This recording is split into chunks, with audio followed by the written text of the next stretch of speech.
4:07 a.m. A tow truck idled across my driveway, amber strobes washing a split-level and pulsing light while my son slept and my wife was supposedly on a night shift. The driver held a clipboard that had my name typed under a title loan I had never taken, with a Subaru's VIN and a digital signature that looked like mine, only cleaner. The first chirp of our sleepy smoke detector overlapped with the beep of the truck's reverse alarm, and I stood barefoot on the concrete, suddenly aware of the cold and of how quickly a life can pivot around a form with the right boxes checked.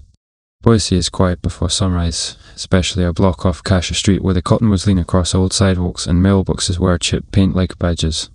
We bought the place 3 years ago, a beige split level with a half-finished basement I planned to turn into a workspace I never quite finished.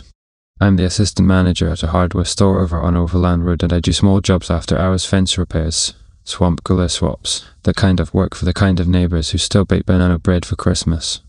My wife is a paramedic, rotating shifts with sleepy eyes and a coffee thermos that smells like peppermint in December and hazelnut the rest of the year. We have a 6-year-old named Owen, who names all his Lego people, including duplicated minifigs that he insists are cousins. Money is a constant low hum, the kind your brain tunes out until the station wagon cuts across a lane and the horn blares. After the furnace died in February and the compressor wheezed into some mechanical afterlife in July, we put both repairs on a car that promised 12 months interest-free. Interest-free feels like a lifeline until you wake up and somebody you've never met owns the title to your car, and the word repossession is a prediction rather than a threat. I paid our mortgage one day late more times than I'll admit, and every time I promised I would not do it again. Every time, Sienna said we were fine, that she had picked up an extra 12, that she had traded with a new kid on her crew who wanted day shifts to see his girlfriend. Every time. I let the hum fade because that is how you live when you are exhausted and scared about turning down the volume and trusting who you love. The tow driver was not cruel. He showed me the paperwork the way a person might show a stranger a map, not quite invested in whether I believed him.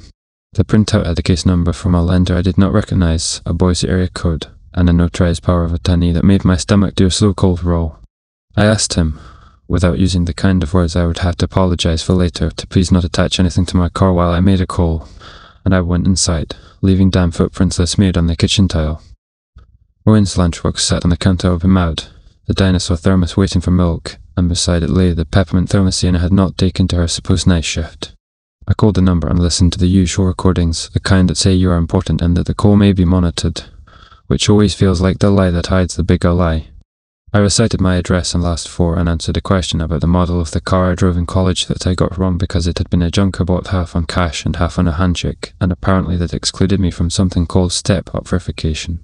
Eventually I reached a person who said there was a loan opened 5 weeks ago, that the payment was due last Friday, that a notice had been sent to a P.O.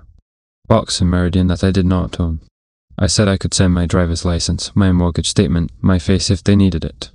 The person told me to file a police report and said they would put a hold on the possession for 72 hours if I gave them my case number. I wrote the name Casey, the time, and the promise on the back of a grocery list because paper, any paper, makes chaos feel domesticated. I told the driver to come back if he had to and watched him leave. I looked at the empty hook where Sienna's keys usually hung and told myself she had taken her backup set. On the fridge, the whiteboard schedule said she was overnight at Station 4, 12 hours from 7 to 7. The note had a tiny heart over the I in her name, because some cliches are also true. Most people think the cracks in a story are sudden, like the way tempered glass breaks and spiderwebs in a blink. In real life the fissures a hairline and run under the pain for months. If you are lucky, you notice a draft and put a towel against the door. If you are not, someone else names the problem for you at an hour when you can still see the moon in the sky. In the daylight afterward, everything ordinary felt suspect. The drive to Owen's school down Roosevelt Street, where he likes to count the stop signs with a running tally, felt longer. At the drop-off, where teacher aides wave with bright foam hands and parents half run back to cars, I saw the ambulance bay at St. Luke's up the hill and thought about how often I had waved at the white rig I assumed had my wife inside it. I thought about how often the radio at the store would break in with a siren sound and the dispatcher's voice would crackle and the city would rearrange itself to accommodate someone else's worst day. My worst day was sneaking in quietly, wearing an expensive coat. I went to work and held a clipboard and answered questions about paint colours like I had done the day before. I tried to call Sienna twice on her personal phone and once on her work phone and got a voicemail all 3 times, the kind where a recorded voice tells you the mailbox is full. I told myself there had been an all-hands call, that she was doing CPR, that she was sitting on the back step with the team's therapy dog while somebody inside a house wailed. I held the promise of 72 hours like a candle. When she finally texted afternoon 2 words about being fine and asleep, and we will talk, I felt the temporary relief of somebody else making the problem small. The tow truck's lights wouldn't leave my brain, though, and neither would the neatness of the digital signature on the printout, which looked more like a graphic design project than the awkward back of the DMV line scribble that is my real legal mark. I have never been a person who snoops because I hate the version of myself that crouches, that feels his own heartbeat in his throat, that bars a trustee is meant to protect and spends it on paranoia. But that afternoon, I opened the drawer in the desk where we keep mail to be sorted and found a stack that had been rubber banded. Past due notices did not hide well, even behind the clean graphic design our bank uses to make panic look like a subscription. A statement from a credit union we did not use anymore showed a savings account with 3 deposits of $480, spaced exactly 2 weeks apart, and a withdrawal each time 2 days after. There was a receipt tucked into the fold from a place called Fly Right Mailbox on Eagle Road, and a line item that said private mailbox renewal. I had driven past the store often dozens of times, a strip mall next to a persnickety dry cleaner and a shop that sells framed art of sunflowers and cows. I sat at the desk until the shapes of letters stopped making sense. Then I made a choice I'm still taking to pieces now. I drove to Fly Right. The store smelled like cardboard and glue and candy because it sold all 3. I stood near a rack of bubble wrap while a clerk with a name badge that said Rosie talked to a guy mailing a bowling ball, which does not come with instructions. When it was my turn, I explained that I had a charge on my card I didn't recognize, and I held up the statement in a way that felt casual. Rosie asked to see my ID like we were both in a play. When she saw the address, she softened. Boise is small enough that addresses can make you neighbours. She found a form and told me that the box belonged to a woman who had signed under her maiden name. She looked between the paper and my face in a way that made me understand that other people had stood in this exact spot with their mouths slightly open. She said she could not disclose what went into the box or who had a key, but she said the box had 2 authorised users and that one of them was male. I did not have to ask for the names because I already knew one and could guess the other. She said the renewal had been cast because the card had been declined. She said the word declined like she was delivering a weather report the day after a hailstorm. I drove to a park and sat where the Boise River lifts a little over the Stearns and Duxley V-shaped wakes. I felt like it should be raining, like a cloud should be doing something theatrical for the benefit of a man whose life is rewiring itself in a tidy, careful hand. I thought about the thermos on the counter and the note on the whiteboard and the ambulances I had waved at. I thought about how little I understood about the schedules of the people who save other people, how the night can be a blanket for anything if you take it right. I did not confront Sienna that night. I asked if her shift had been busy and she said it had, and she told me a story about a bent bicycle frame and a child minus a helmet and the way adrenaline makes the body think it is invincible. I told her about a customer who wanted a quart of paint mashed to the inside of a mason jar and how sometimes the machine makes a perfect match and sometimes it gives you a colour that looks like a bruise. I went to bed and watched the red dots on the smoke detector blink until they synced with my heartbeat.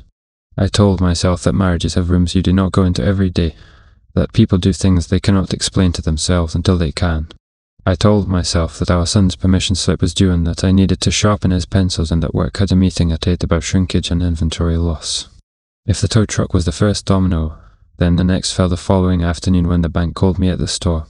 The number came up as Boise, and the person said that transfer request had been flagged because it was from a location called at a time when my debit card was used at a gas station on Vista. They asked if I had tried to wire backslash $4,900 to an apartment management company called Bright Circus Properties. They wanted to know if I had authorized Sienna to add her name to my online banking. The question is a neat trick a bank uses when it already knows the answer. I told them to freeze the account, all of it, and I took out my notebook and wrote the time down next to the tow driver's visit and the promise of 72 hours and the words Fly Right Mailbox in a column that was starting to look like the beginnings of a novel I did not want to read. When I got home, I opened the file box under our bed and pulled out our passports, birth certificates, marriage license. I put them in a backpack I usually use for hiking with Owen on the Boise foothills trails, and I put the backpack behind the winter coats in the hall closet. Then I printed a copy of a credit freeze request from Equifax and Experian, and I filled them out in my blocky handwriting like a kid doing homework, the one who shows his paper to the teacher for the gold star. I wrote in ink that I authorized no one to open anything without my explicit written consent. I put the papers in an envelope addressed to myself and took a picture of each page on my phone, and I sent them to my own email with subject lines that looked like an unlucky string of keywords. That night, in the space between putting Owen to bed and pretending to watch a show, I told Sienna we needed to go to the bank together in the morning. She said she had 12, and I said I would call her supervisor myself to verify because I had to be the person I disliked. The look she gave me included exhaustion and something that had no name. She said I was making something into a thing it did not have to be yet. There's always a yet on the end of a sentence like that, and it sits in the room like a piece of furniture nobody admits to owning. I slept less than a person needs. At 6, I packed Owen's lunch and wrote a note for his backpack telling the school that only her and my sister could pick him up, that no changes by phone would be accepted. And I included a copy of my driver's license because people trust laminated cards more than they trust faces. I dropped him off, then turned towards Station 4 on South Leeville, even though I knew Sienna would not be there.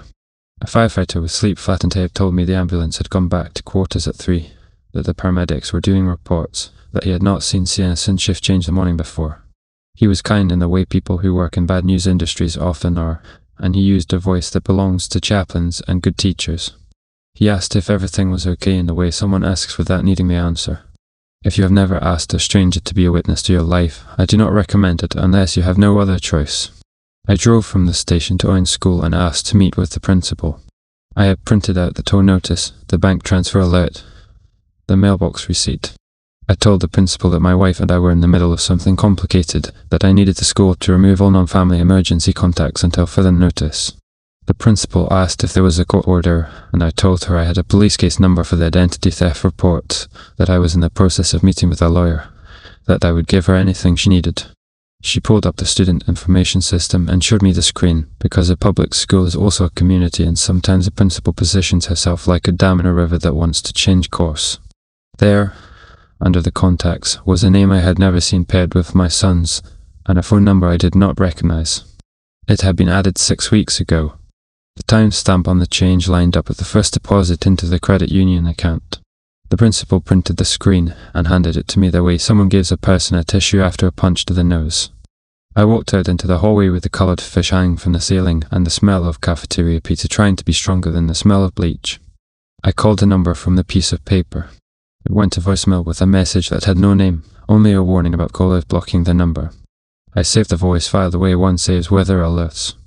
I asked the office if I could see the pickup log for the previous month, and I was surprised when they said yes, because I expected a note that would provide relief. The log showed a Tuesday in May when Sienna had called to authorise a friend to pick up Owen. The friend had presented ID. The monitor on duty had written T-L with a pen that was running out of ink. The school secretary, an older woman so precise her earrings matched the stapler, put her finger on the line and said she remembered because she had commented on the name being short for something. She said the man had known Owen's teacher's name, had known the classroom number, had known our address, and had said he lived nearby. She used present tense even though it was months earlier, which tells me the day had stuck to her mind like a burr. I drove home in a body I was renting from a common man. The house was the same, just like confetti in the sunlight, a slow drip from the kitchen faucet that I needed to fix. I sat at the kitchen table and began to write. I wrote a list titled Boundaries because I needed a word. The first item said separate accounts. The second said remove access to joint logins. The third said written notice to school and paediatrician. The fourth said consult a family attorney and bring documents. The fifth said demand explanation and evidence for any claims in writing. The sixth said demand full list of shifts for the last 2 months with supervisor verification. The seventh said no overnights outside home without clear schedule shared. The eighth said protect Owen from adult words. When Sienna came home late that afternoon, she looked like she had wrestled a day with both hands and barely won. She put her keys on the counter and took a breath out the sink. I did not ask polite questions. I read my list out loud. I told her about the tow truck. I told her about the bank call. I told her about Flywright and the school log. I said I was freezing the accounts and had already started the process. I said I would be at the bank at 9 in the morning and at a lawyer's office at 11, and that she was welcome there if she wanted. She told me I was overreacting in the way of someone watching the last of something slide out of reach. I had expected denial. I had expected a lie shaped like a white coat. What I got was a tired admission that landed in a room with no cushion. She said there was a friend who lived in Meridian who could not keep up with her rent after a job fell apart. She said she had tried to help with the first month and then the second, that she had fronted money, that she had planned to tell me after payday and then after the next one.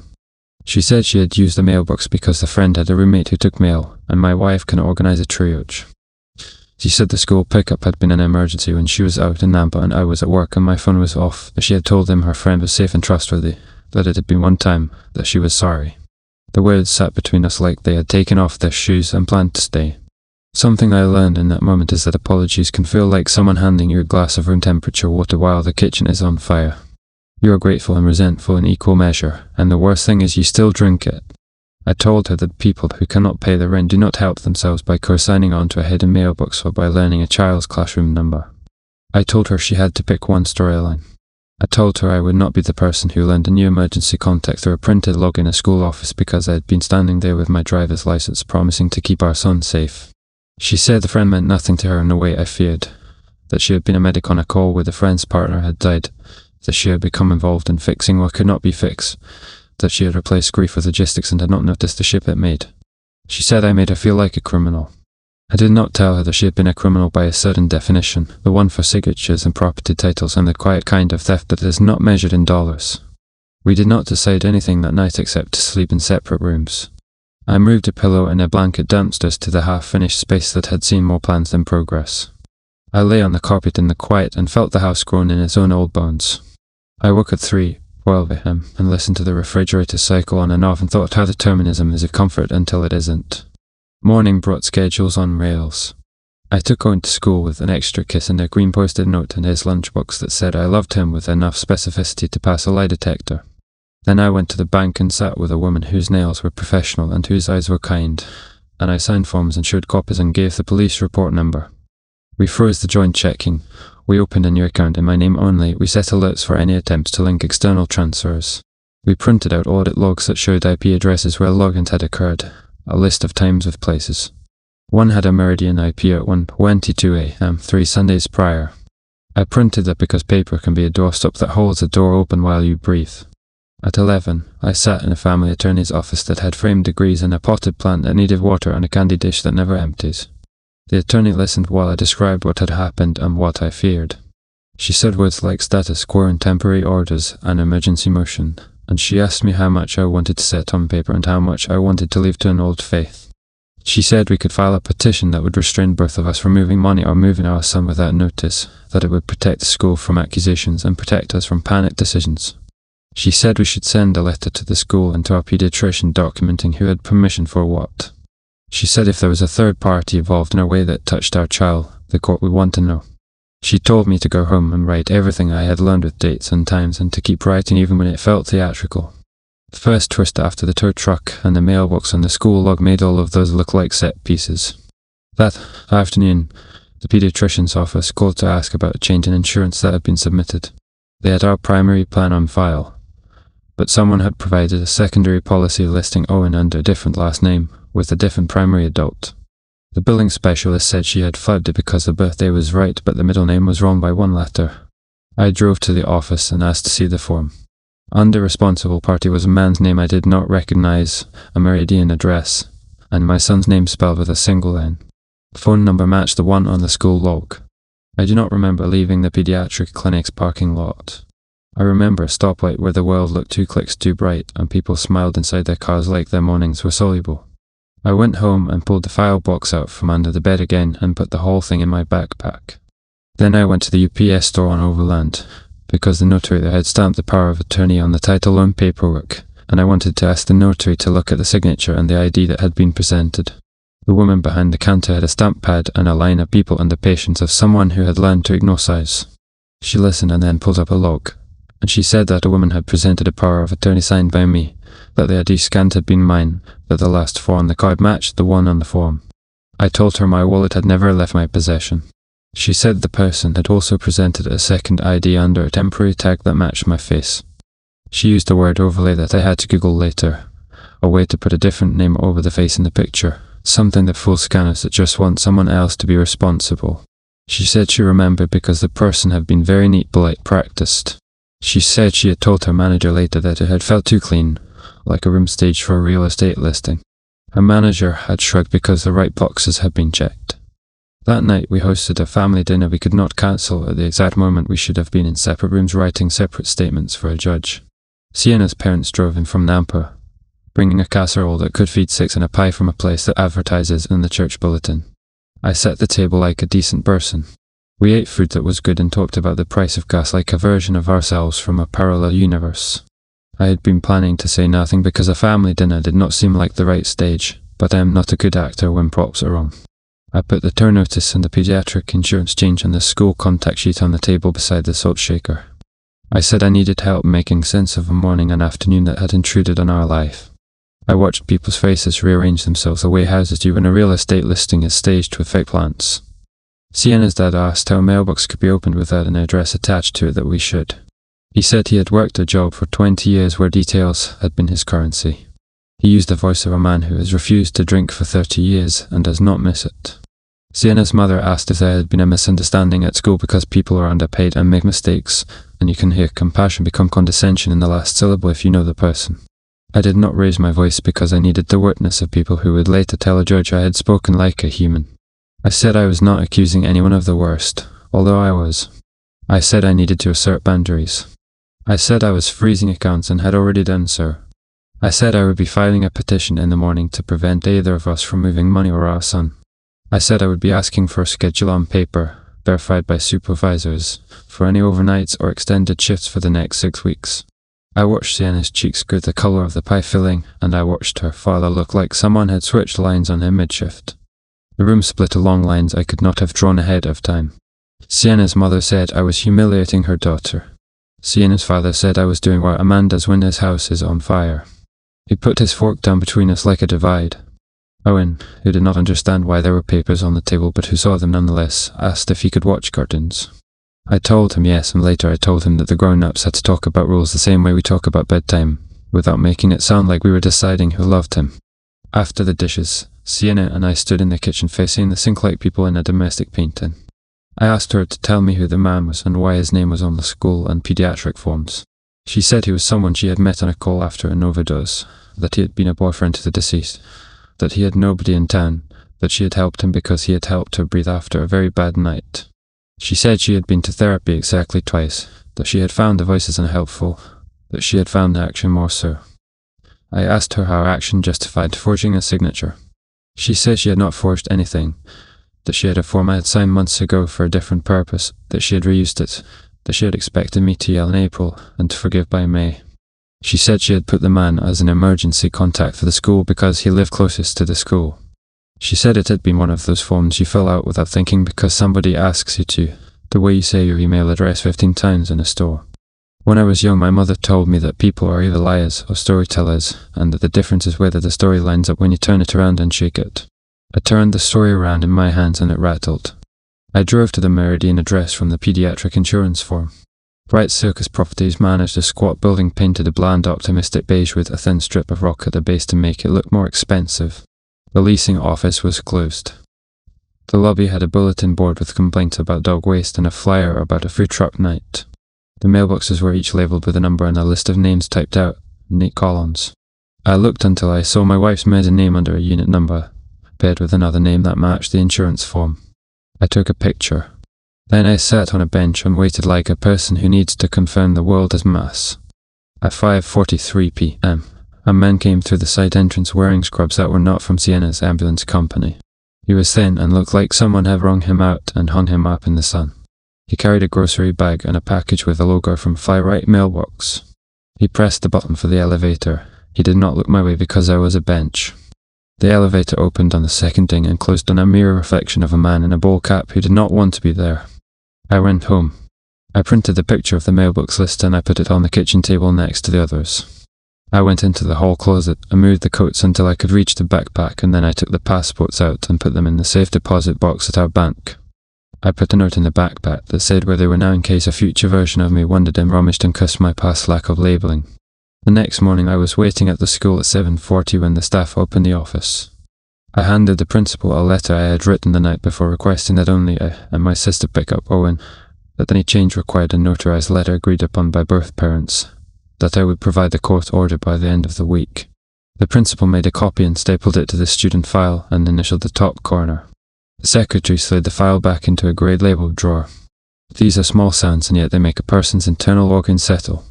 When I met with the lawyer at 9, I brought the papers as if attending a show and tell for adults. The lawyer read everything and then reminded me to breathe. She drafted a petition that named both of us and asked the court to restrain us from transferring property, including titles to vehicles, and from changing insurance, school records, or medical records without consent. She included specific orders about pickup and drop-off. She added a line about credit freezes and a line about police case numbers. She told me to go to the sheriff's office to get a civil case number for service. I had a folder when I left and a plan that looked like scaffolding. Sienna texted that she was taking a voluntary shift swap that night. I responded with a request that had been typed and printed, that any overnight would need to be verified by a supervisor directly to me, and that if she did not like that, we would let a judge decide. I told her I hoped she would come with me to the attorney to propose a temporary parenting plan. She said I was making threats and not invites. I told her that sometimes boundaries feel like fences with nails, and I was sorry for that, and I could not change the materials at hand. The next twist landed in my lap on a Tuesday afternoon at the hardware store. A coworker named Derek, who talks too loud and wears baseball caps to hide bad haircuts, told me that he had seen my Subaru in a parking garage under the medical office building on Park Center. He knew it was mine because of the faded sticker for a hiking trail. He said it had been parked there overnight the previous Wednesday, and again this Monday. He took a picture because he is the sort of person who takes pictures of things he knows might matter. I asked him why he had been at the medical building after hours, and he laughed and said he was fetching a cousin who cleans offices. He said he had almost left a note under the wiper that said "old friend." He put the picture on my counter and asked if he should mind his business. I told him that his business had accidentally become mine. Derek is not the friend I would have chosen as a witness, but the city does not let you pick your cast. The photo showed my car in space marked 2C with a sign that said reserved. The timestamp matched the first IP address time from the bank logs. On the wall behind the car, a small camera was set in a dome. I drove to the building after my shift and asked the security desk if I could request footage for 2 dates. The guard looked at me the way a person looks at a throne. I recited the date and time and gave him the plate number and showed him my registration because I had learned to anticipate asks. I said I would be making a formal request through the lawyer, and I asked him, as a person, to look cinematically at the screen for 30 seconds and tell me if I was a crazy man. He did not tell me yes or no. He looked. He frowned. He wrote down a contact email for his supervisor and a phone number. He said he could only tell me that the vehicle had entered the garage at 1:19 a.m. and left at 6:07 a.m. with a driver who looked like a person who could be anyone. On Thursday, the pediatrician's office left another message to confirm that we wanted to cancel the secondary insurance. I called back and said yes, that I would pick up a letter on their letterhead confirming that only the primary policy was valid.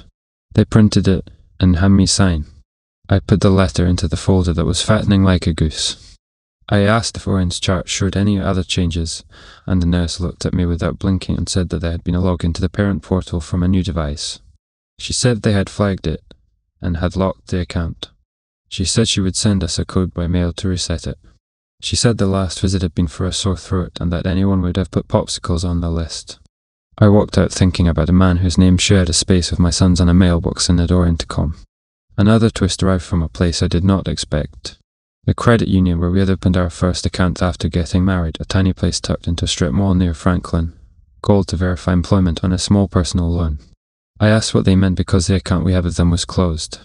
The woman told me that a loan had been taken in my name and funded 4 weeks earlier for exactly $6,000 with a cosigner whose name was unfamiliar. The money had been disbursed to an account at a different bank, a name I recognized from the transfer attempt. She said the pay stub submitted with the application had been from my employer, which was true. She said the letter verifying my position had been signed by the manager I work under, which was not true because he is the kind of man who refuses to sign anything without a meditative reading period. She read me the name at the bottom of the letter, and it belonged to someone who had never worked at our store. I asked her to send me the documents. She said she could not, but she would send them to the police if I provided a case number. I sent her the number scrawled on the back of my grocery list from the first morning. I wrote the time down next to Rosie and the UPS notary and Derek and the school secretary, a cast of accidental witnesses written in a hand I recognized as my own. At this point I felt less like a husband and more like an archivist. The house smelled like printer ink. I bought the yellow legal pad because movies teach you that important things go on yellow legal pads, and I wrote down dates and times. I noticed small physical details that would mean nothing to a stranger reading this and that mean everything to me. A bag of marshmallows open on the counter when we do not eat marshmallows. The passenger seat slid back a notch in the Subaru when Sienna is shorter than me and never moves it. The faint smell of laundry detergent different from us on a hoodie that hung over a chair. Our Apple Watch charger I did not recognize in the outlet behind the couch. The mileage on the car showing a Thursday morning round trip that matched the distance between our house and Meridian, down to the 10th of a mile. There is a point where confrontation becomes less an event and more a hallway you walk down. We had it out on a Sunday with the neighbours in the backyard on the other side of the fence grilling something noisy and fatherly while the dog barked at squirrels. I told Sienna about the mailbox list. I told her about the pediatric insurance. I told her about the garage and the photo. I told her about the personal loan. I told her about the credit freeze letters. I told her about the petition the lawyer had prepared and that I would file it Monday morning without dramatics. I told her I did not believe her story as she had presented it. I told her that if she wanted to live with a man in Meridian in a beige building with a strip of rock at the base to make it look more expensive, I would not be the person to drag her back. I said I would share custody of our son in a way that put his schedule first and our egos last. I said I would not put him in a car with someone who shows up in a school log as a man I have never met. Our neighbour to the south, a retired woman who mows her lawn diagonally and keeps a bird feeder she calls a buffet, later told me she had heard voices and had seen Sienna leave with an overnight bag. She said I had spoken with a level voice. She said she had checked her Ring camera because she is the sort of person who saves everything, and she had footage that showed a car idling at the curb at 11:06 p.m, a silhouette of a tall man running his hands through his hair the way people do when they are trying to look less nervous. She said she had nothing but time and was happy to provide it if a lawyer asked. I thanked her for being the kind of odd guardian that modern neighbourhoods produce. I put her name on the legal pad with the word independent witness next to it, because the attorney had said judges like those. Filing paper sounded like a cinematic moment. It was not. It was a clerk behind glass taking a credit card through a slot and a stamp thudding a date across the top right of a stack. It was me holding a copy that said filed in blue ink. It was a case number assigned and a date for a first hearing circled in pencil. I took the papers to the sheriff's office, and a deputy with a coffee stain on his shirt sleeve told me they would serve Sienna at home if possible, or at work if she was slippery. I asked him not to use the word slippery, but I also understood why he had. He asked if there was any history of violence. I said no, that we had been the sort of couple who took blankets to outdoor concerts and bickered about car washes. He wrote no on a form, and I signed where it told me to. When the papers were served, Sienna cried in a way that makes you wonder how much of a person is water. She looked at me like I had chosen a route that did not need to be taken. I told her that we had reached a fork and that laws exist for days like this when love has been turned sideways. I told her that paperwork is the opposite of chaos. I told her I had a letter to give the school that would make their job easier. I told her I hoped she would agree to a schedule and to a ban on introducing any third party to our son until a specific time had passed.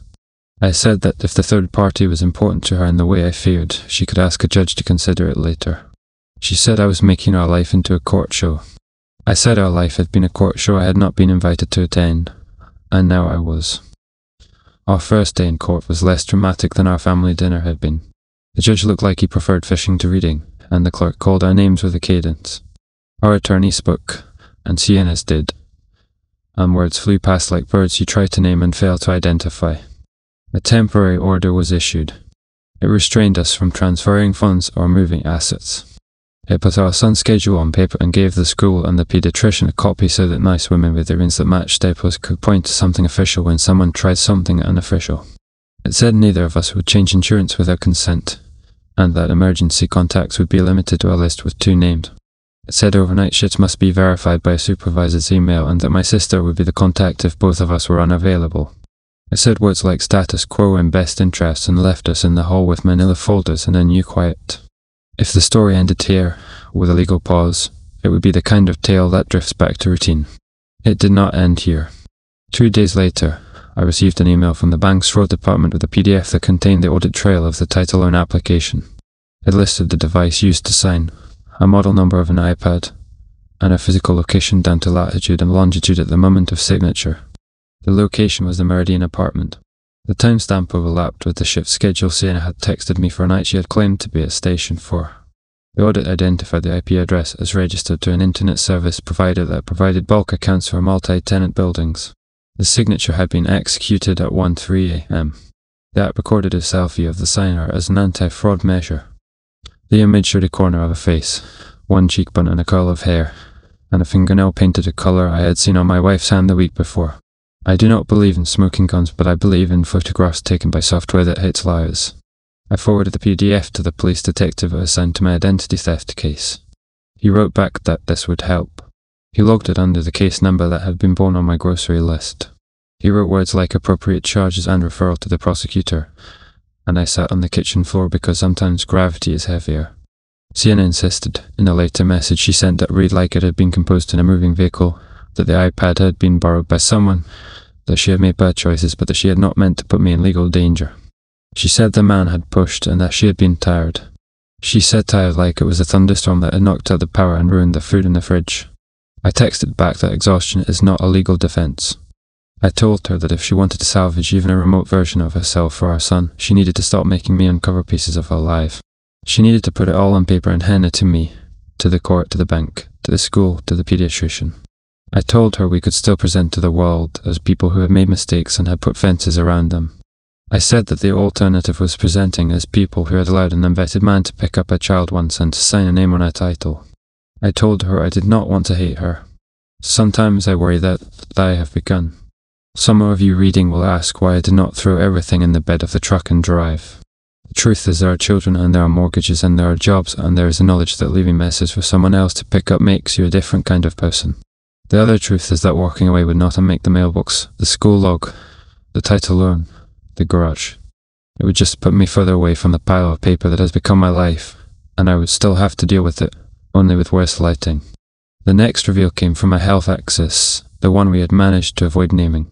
In the middle of the mess, I had ignored a letter from an urgent care I barely remembered visiting for a cough. It had been a literal cough. It had also been an excuse to sit under fluorescent lights and be told to drink tea. The letter said I needed to schedule a follow-up for something spotted on a chest x-ray that had been probably nothing and worth a closer look. The radiologist's report said there was a small nodule at the edge of a lobe that could be old or could be new. It recommended a CT. I stared at the word nodule and thought about all the ways our lives were collecting small, round, suspicious items. I booked the scan for early Friday morning. Because a dull life is mostly scheduling unpleasant things at unholy hours so they did not interfere with more unpleasant things. For the scan, Sienna texted that she wanted to come. I thought about the pledge we had made to not introduce extra people into our son's life for a window of time, and how we were failing at that with ourselves. I told her no. I sat in the CT suite with a gun cut across my back and a machine that hummed like a car idling in winter, and I thought about concentric rings. The tech told me to hold my breath, and I held it longer than necessary because I wanted to see how it felt to be in control of one thing. The result was nothing in a way you appreciate only when you have lived in a season of something. The nodule was old, like the remnant of an infection, the kind of marker the body leaves to remind itself of what it has survived. I walked out into the bright Boise morning, the river moving briskly, as if unaware of legal filings and garage cameras and schools.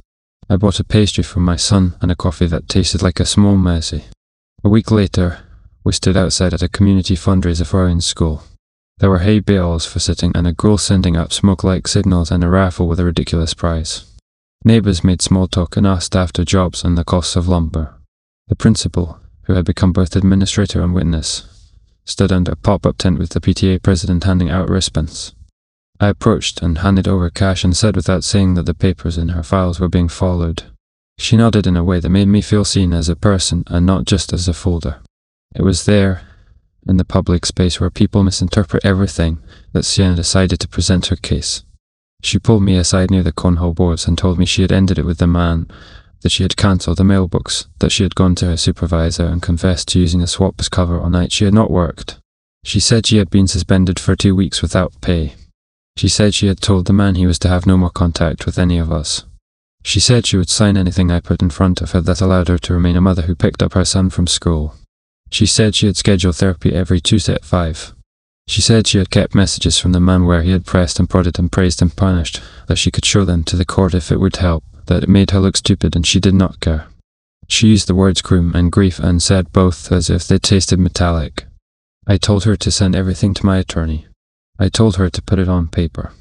I told her that saying things near a raffle table accomplished nothing. Around us, children threw bean bags into plywood holes, and I watched a man from our block adjust his straw hat like he was negotiating with the sun. I asked Sienna if she had told her parents. She said she had told her father and that he had been quiet in the way that scares her more than yelling. She said her mother had said we all make mistakes and then had started a story about a cousin. She said she thought she might have lost a job she loved. She said she was sorry in plain English, and the way she said it made others nearby look away because we all know what apology sounds like, even when we pretend we don't. I am writing this without triumph because there is none, and without the satisfaction of a truth that recompenses earlier wounds. The most I can tell you is that paperwork and process have done what they can. The court signed a temporary order over the scroll of 2 signatures in the bottom right. The school keeps a copy that helps them say no. The pediatrician has a note on the chart that only certain phones can alter. The bank has a freeze that holds even as other temptations don't in the summer. The title loan was reversed after the fraud unit connected the dots I had handed him like a child showing a map drawn in crayon. The credit union is deciding whether to pursue charges, and I am torn between a desire to see consequences and a reluctance to pour gasoline on whatever is left. There are practical consequences you would not think to list until you live them. I bought a locking file cabinet like a person from a 1993 office. I keep keys on a carabiner that clicks against my belt loop like I am trying to make noise to scare away animals. I changed the Wi-Fi password, which made my son cry because his tablet went blank, and I had to teach him to type a 12-character phrase that felt like a short story. I typed a note to the inside of the door that says wallets and phones and children, because the day I left the house without my wallet for the 3rd time I looked at myself in the microwave door and told the reflection to get its act together. There is forgiveness and there is amnesia, and they are not the same. I am nowhere near the first, and I do not desire the second. I have begun to imagine versions of the future that involve 2 houses and a calendar that we do not fight over. I imagine Thanksgiving with different shapes. I imagine a school pickup where my son runs to my car and then to hers, and both of us wave because the alternative is teaching him that adults cannot share air. I imagine a courthouse hallway where we sign papers and look around as if a set designer will appear to tell us where to stand. A friend asked me if I still love my wife. The answer changes hour by hour. There are moments when I smell the peppermint thermos and think of a woman who learned to start room and fall on the backs of hands while eating a peanut butter sandwich in a moving vehicle. There are the moments when I look at the photocopy of a mailbox list with my name paired with a stranger that I think my heart has moved to a new address. There are moments when I pick up our son from school and he tells me about a science experiment involving vinegar and baking soda, and the way his face opens reminds me that love is not a single door. It is a ranch house with too many rooms and not enough labels. What would you do in the hallway where apology is wallpapered with receipts, where love is not a thing you can pick up and examine without getting fingerprints on it? Would you hold the line until a judge tells you which way to turn? Or would you invite the fallen person back over the fence you built because the lawn looks dead without them? There is no right answer that does not leave a mark. Last night, around the same hour the tow truck had sat idling weeks ago, I stood in the driveway again and listened. The neighborhood was quiet in the way Boise does quiet, a far-off hum of the interstate, a dog down the block objecting to something only dogs could see, the river doing its tireless impression of motion. I looked at the spot where the amber strobes had thrown their colour on our garage door, and I could still see the outline if I turned my head just so.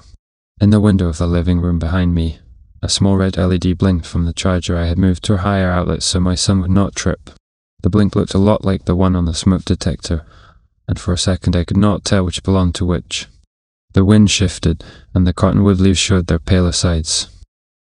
I went inside, and set the backpack by the door because I am still the kind of man who believes in being ready.